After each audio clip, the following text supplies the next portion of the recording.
It's historically been incredibly difficult to judge a Destiny expansion until 3, maybe even 4 weeks into its release.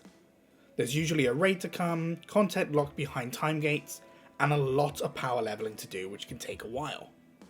However, Bungie have released the Witch Queen in a state where it's very easy to judge after its first week. As someone who has been playing Destiny since its inception in one way or another, I can confidently say this is the best overall release Bungie has put out for the Destiny franchise. Even with the new raid just under a week away, I feel that what Bungie has given us has completely eclipsed anything we've had before. A 10 out of 10 campaign, finally. Void 3.0 being a roaring success. Power leveling not feeling like a complete chore, and so much more. The Witch Queen is the Destiny game we've been waiting for nearly 8 years. There are 2 layers to discuss when it comes to the Witch Queen's campaign. The story and missions, and then the new legendary difficulty that has been introduced to be more of a challenge for veteran players. The story delves deeper into Destiny's lore than the game has ever done before, as we learn all about Savathûn and her family's lineage. The storytelling takes twists and turns all the way throughout, so we finally hit an ending I don't think anyone thought was coming. What's even better is that the ending of the campaign looks to be leading directly into the raid coming next week. We have an amazing conclusion to the campaign, and more story to come in the raid. We've truly been spoiled. The missions themselves were phenomenal. I've never enjoyed story missions more than the Witch Queen's. They are longer than story missions had ever been before, and have several stages to them. It honestly felt like 3 or 4 missions in one, which is what I've always wanted. We had grand, mechanically challenging levels, and some epic boss battles. The Hive Guardians are lethal, taking some of our favourite abilities and ripping me to shreds with them. Although, I know we're meant to feel remorse when destroying their ghosts, but the visual of our Guardian crushing them to pieces is actually really cool. When you do the campaign on the game's new legendary difficulty, as my fire team and I did, not only are the story missions an actual challenge and require strategy, but you're handsomely rewarded for your efforts. Double chests filled with loot and upgrade modules allow you to power as you play, instead of having to grind furiously in content you may not care about. Then, at the end of the campaign, you'll get one of the new exotic armor pieces for your class and an emblem to flex with. The campaign honestly couldn't have exceeded my expectations any more than it has. A massive congratulations and well done to the team at Bungie behind it. Void 3.0 is the first step at transitioning our light subclasses into the format that Stasis was received in. The ability to pick your aspects and fragments to further customize your armor and weapon loadouts was as brilliant then as it is now. But this time our Void abilities are the stars of the show. All 3 classes have seen some really cool and fun improvements, with Hunter's Mobius Quiver super standing out to me as the best super amongst them all. Warlocks have some serious damage dealing though, with their grenades, and seeing my Titan throw his shield at a group of enemies with the new melee ability gives me serious Captain America and Kratos vibes. Although that particular one would be just slightly improved if we had the ability to pick it back up. My clanmate had been particularly passionate about that idea. I found that naturally, my Void subclass has now become the go-to for this season. The seasonal mods are clearly designed to complement it, and it has spawned some incredibly powerful and fun builds.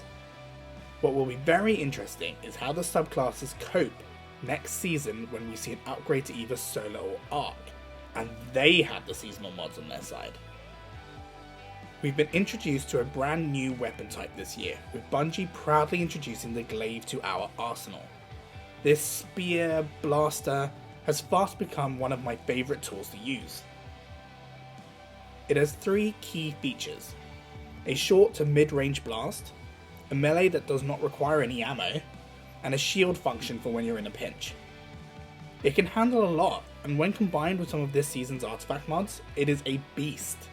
We craft our first as part of the early campaign, but there is 1 more legendary and 3 exotic variants, 1 for each class. These will be at our disposal over the coming weeks when certain post-game missions are completed. We've also been treated to 4 more new exotics in the form of OSTEO STRIGA, Dead Messenger, Parasite, and Grand Overture. The latter is free with the Season Pass, and the rest come post-campaign. All have so far proven to be fun to use, but OSTEO STRIGA stands out for its insane ability to clear ads easily. Add the Catalyst into the equation and it's even more potent. Then there are the many new legendary weapons to collect and grind for. Several new armor sets and this season's ornament set in the pass that is my favourite set out of the bunch. Bungie has once again knocked it out of the park when it comes to loot in the Witch Queen. Weapon crafting was easily one of the most hyped systems to come to Destiny 2 in a very long time. At its core, it works as it should. You can craft the exact weapon you want, but it comes with a fair few caveats. You'll need to make sure the weapon actually has the perks you want in its pool, and if so, then you can begin down the long journey of perfection. You'll need to unlock the weapon's pattern by hoping you get a random drop of it with what Bungie calls Deep Sight Resonance. This is a weapon with a red border around it essentially, but once you have that, you then need to use it and complete activities till the percentage bar on the weapon is complete. You can then extract the Deep Sight Resonance from the weapon and its pattern. Some weapons only need this done once, but I've seen some need it as many as 5 times in order to craft it. But as I say, once the pattern is unlocked, you can then craft your dream weapon. Almost. You craft it with its base perks, which may not be the ones you want. You then need to use that weapon and level it up, and as you do that, you unlock more and more perks, which include enhanced versions of said perks that we know and love.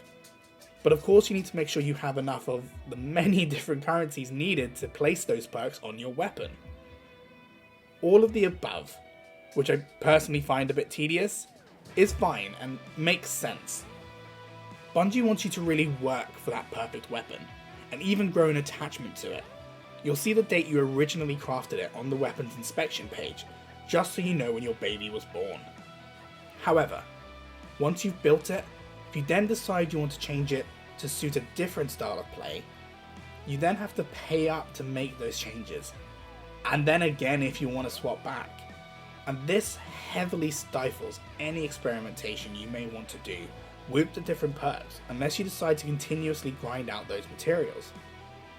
I've reserved my weapon crafting for the really special weapons, and will likely not experiment too much, so I have plenty of materials for when I do want to craft. Gambit has been given a boost with mechanical changes to freshen things up. I've not had enough time to play much, but from the little I have played, it certainly feels different, and I've had less of a frustrating time with less invades coming our way, and more effort being put into the primeval phase. Only time will tell if the changes made were for the best, if it really needs a complete overhaul. Strikes gained a couple of new and really fun entries to the playlist, as well as all of the battleground missions from Season of the Worthy. Systems wise though, strikes are still just strikes, so either you enjoy them or you don't. Nothing's going to change any existing opinions. Crucible is still the most underappreciated mode in Destiny.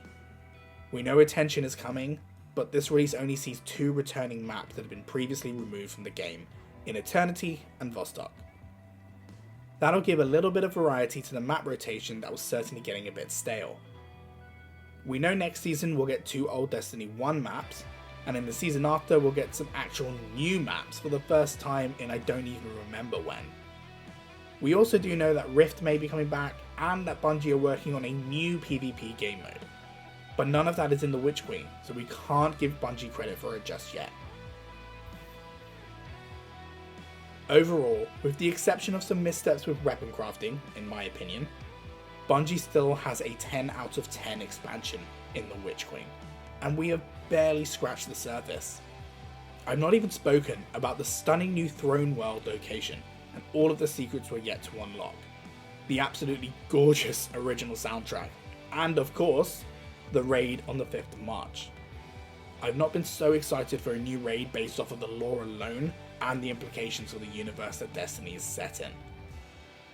Destiny 2 The Witch Queen is the closest thing that we'll get to a Destiny 3, and that is a huge compliment. And With Sony now coming in to back Bungie up, the future for Destiny is brighter than it ever has been, and finally, so is the present. If you like this video, please remember to give it a like and subscribe to Next Gen Base for more content just like this. Thank you so much for sticking around to listen to my review of Destiny 2 The Witch Queen. We'll catch you next time. Bye.